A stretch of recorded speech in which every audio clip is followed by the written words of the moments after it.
თვითმფრინავის იდეა თვითმფრინავი არ არის, ცოტა.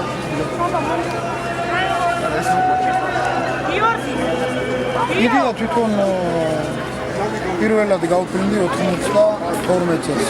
6 წელი ვაწვდი პირველ თვითმფრინავს. პაპაჩემი იყო პირველი ავიაკონსტრუქტორი ალექსანდრე შილუკაშვილი, რომელმაც ააწყო თავისი ხელით ბიპლანი, პლანერი და გაფრინდა ჯერ კიდე მეფის რუსეთის დროს. 1908 წლის 5 მაისს მახათას მთიდან იფრინდა.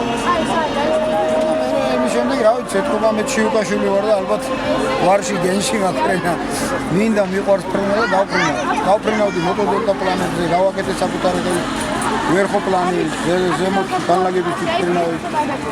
და მე 2010 წელს გავაწყე ეგრეთ წოდებული გიროკოპტერი, ანუ ავტოჟირი. 3 წელია უკვე რაც ამით დავფრინავთ, ექსპერიმენტული გაფრენები გავაკეთეთ. და ვფიქრობთ, რომ ეს ახლა კომერციულ დატვირთვებში გავუშვათ ესეთ. ჩვენ გქონდეს დახურული უკვე კაბინა, ჩავაყენოთ ძლიერი ძრავა და გამოვიყენოთ აგროსამრეწველო სამუშაოებში.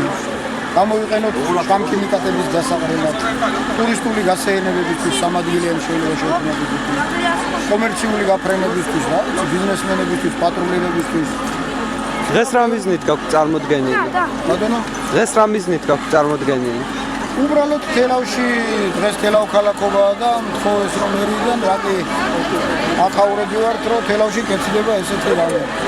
რომ არსებობს ხალხი, რომელიც თავისი ხელით აწვდიან თვითმფრინავებს და გაფრინავებს. თქვენ